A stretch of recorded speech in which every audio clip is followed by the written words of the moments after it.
Hello, this is Elizabeth Joyce, and welcome to my YouTube channel, Embracing Spiritual Frontiers.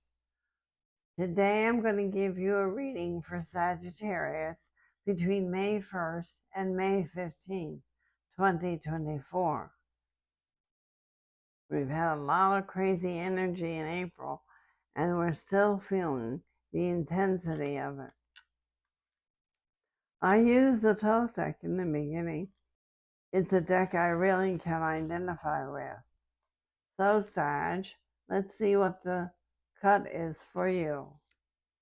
First is the Ten of Wands, which means that you've been feeling overburdened. You feel there's been too much responsibility, and you've been carrying a very heavy load. You'd like to put it down. The second is the Prince of Swords. Now, that's usually an official. It can be a cop, it can be an accountant, it can be a judge, somebody that rules the law, somebody that has authority. And then you have the Prince of Discs, which is a quiet, hesitant one, the one that doesn't come forward too easily.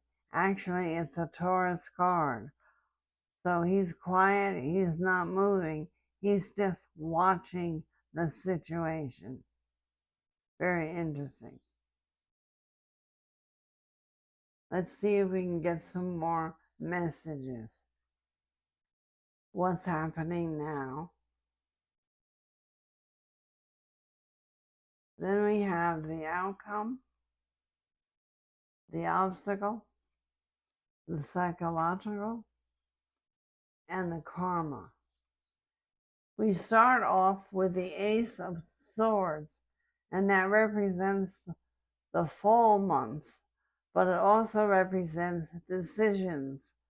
So it's saying within 1 week to 1 month, you're going to have to make a lot of decisions. Then we have the High Priestess, which is a major arcana card. It tells you that you've been thinking about this for a while, and that all the thoughts have gone to spirit, and they know which way you need to go. It's also bringing you the Five of Discs, which is not enough, but the High Priestess is telling you there is enough, and the High Priestess is telling you to negate those negative thoughts. You don't need to think that there isn't enough. There's always enough. So let's work on that fear, Sag, and try to get that more flat and more balanced for you. The obstacle is the Five of Swords.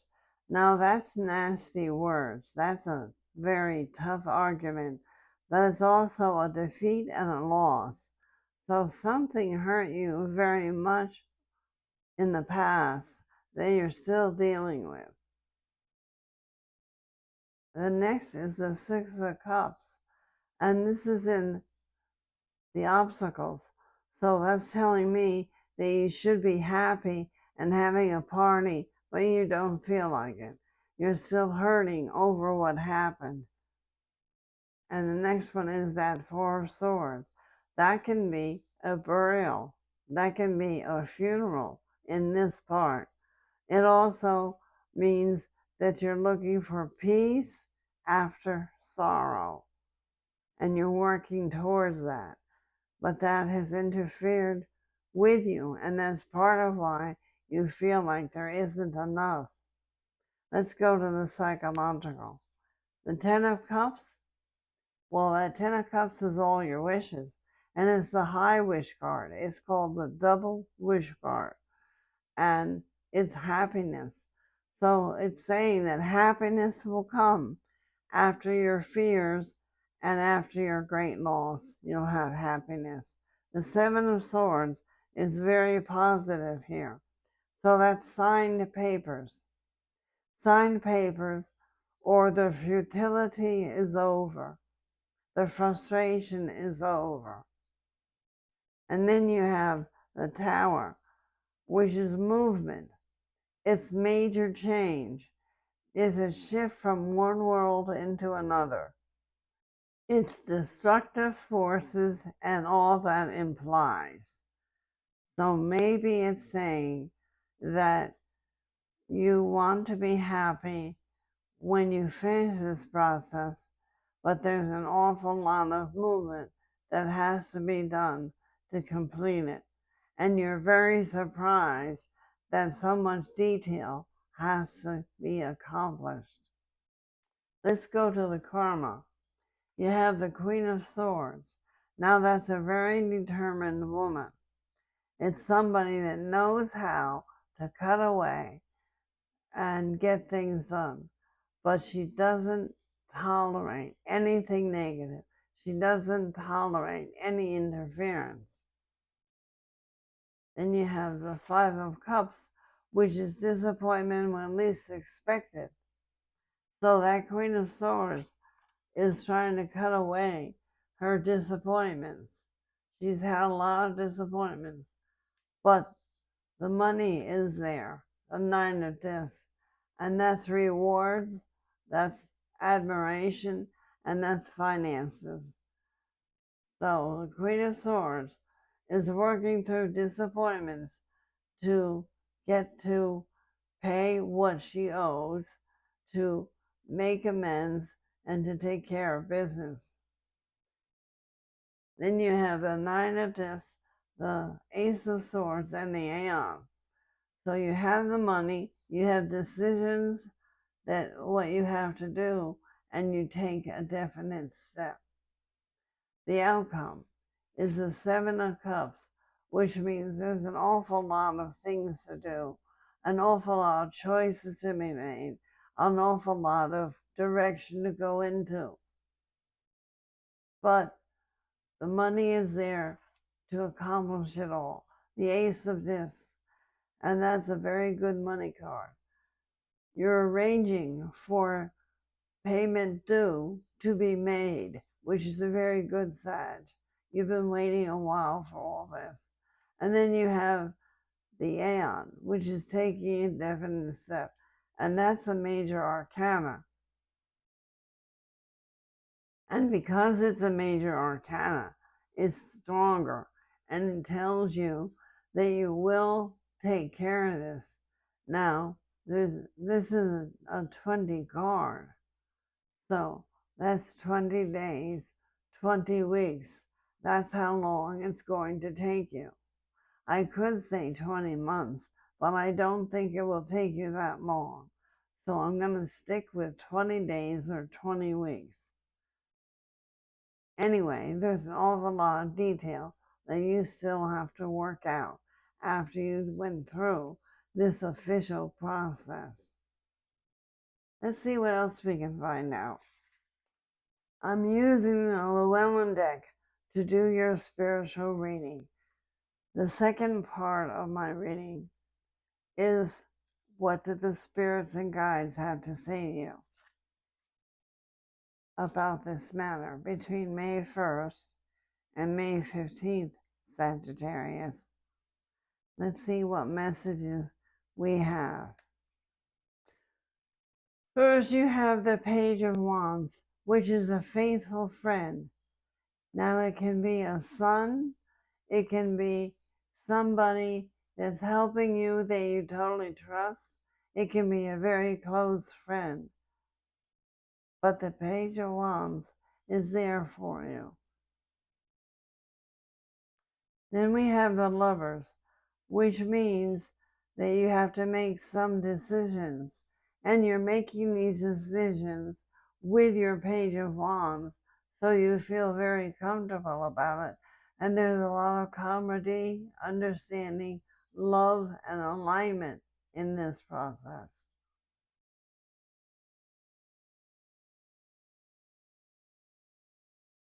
And then you have the Queen of Wands, which is the mother of the Page of Wands, or the mother, the leader, the soft-heartedness that's coming to support you.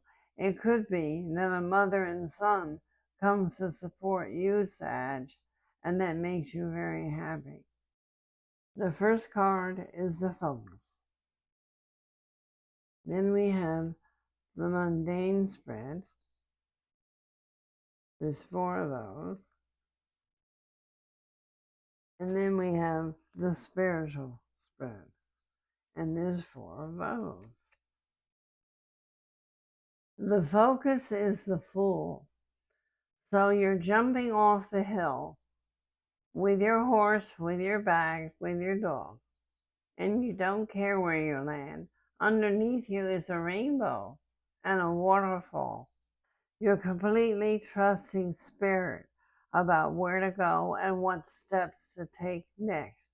You have a blind faith and you know that you'll be taken into the right direction.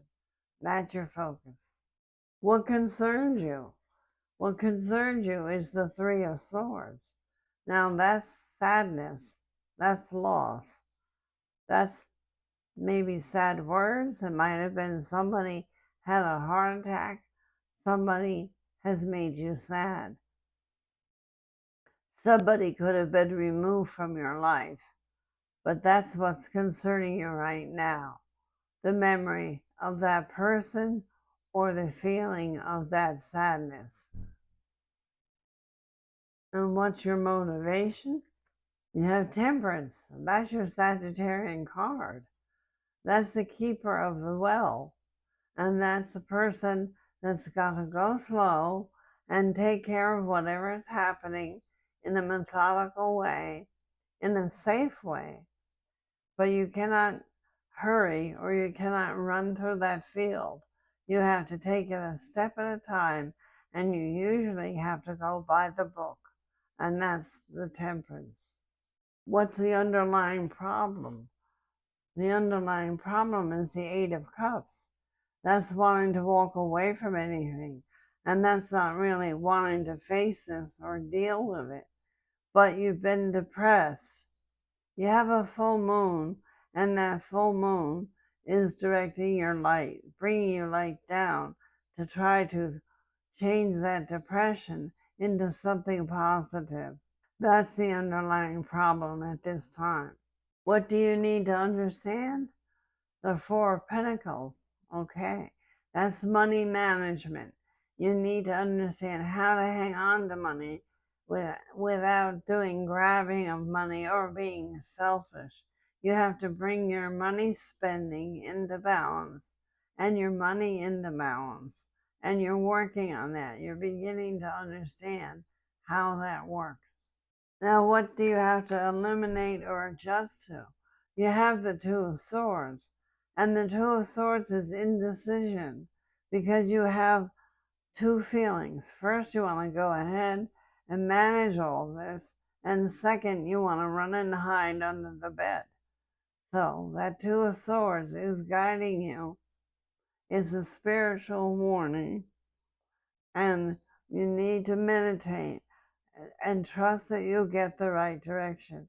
That moon that you had in the 8 of Cups is starting to be covered by the clouds.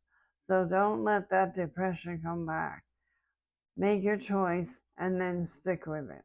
It will be the right one. Just trust. What is your new path? Where do you need to walk now? We have Judgment. That's a beautiful card, and it's a major arcana. Well, it's got the body here, and it looks like he's passed away. So you have to walk away from it. Judgment means that you're going to rise up out of the phoenix and go again. Make a new life for yourself. The past is the past, and you can't do anything about it, Sag. You just have to accept it and then move on into the light and walk the path into the light, using your angels and your guides as your strength. They will be there for you. Here's your angel card, the King of Cups. It's beautiful. It means that you have someone watching over you. It could be an ancestor. It could be a husband. It could be a father. But they're in the other world now, and they're watching over you, and they're guiding you. and you will know which way to go. This is absolutely a beautiful card. Not only that, it's a peaceful card. And the King of Cups is Pisces Cancer. So it's a water sign. And it's telling you that you have the answers within and within the heavens to move forward. We're going to have your angel card to see what's coming for you, Sag. Let's see what's here for you. It says, look for a sign. What could be more perfect?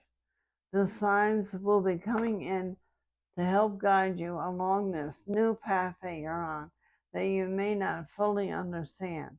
The horns are blowing, the light is shining, everybody's there for you, and all you have to do is bow your head and ask, and you will be given a sign.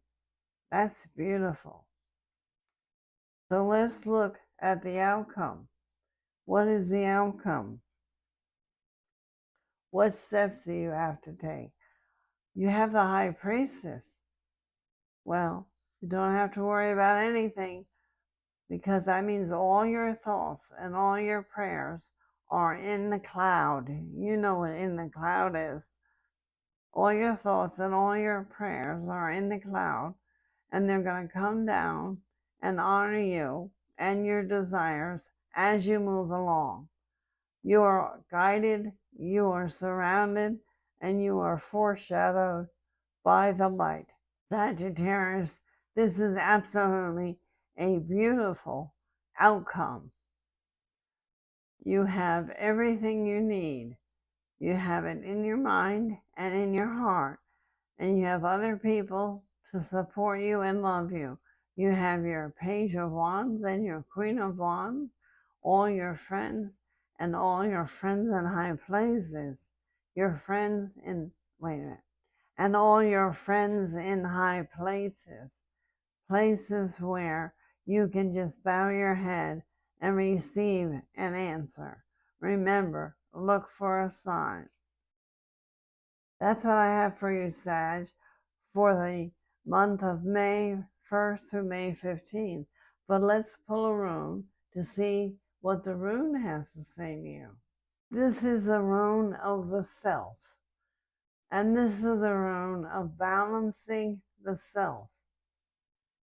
And it's the first rune in the Book of Runes. It's got a beautiful message to it. So let's see if we can find that message, and I'll tell you a little bit about the self. You are on a new path, Sagittarius, for sure. You have just ended a 13-year cycle, and you're on a new path. The starting point is the self. Its essence is water. Only clarity, willingness to change is effective now. A correct relationship to yourself is primary, for from it flows all possible correct relationships with others and with the divine. Remain modest, that is the oracle's counsel, regardless of how great may be your merit, yielding and devoted, moderate and correct, for then you have a true direction for your way of life. Be in the world, but not of it. That is implicit here. And yet do not be closed or narrow or judging. Remain receptive to impulses flowing in from the divine and flowing from people within and without. Here you might contemplate the words from Hamlet, "To thy own self be true." And these words too may be contemplated. Strive to live the ordinary life in a non-ordinary way. And that's what you Sages are famous for. Remember at all times that what is coming to be and passing away, and focus on that which abides. Nothing less is called for you now. This is a time of major growth and rectification, and as a rule, rectification must come before progress. This is Elizabeth Joyce, and I ask you, if you like this reading, to please click like and subscribe to my channel. In that way, you will be helping me, and you help other people be able to hear this message. Thank you for listening, and I'll see you next time.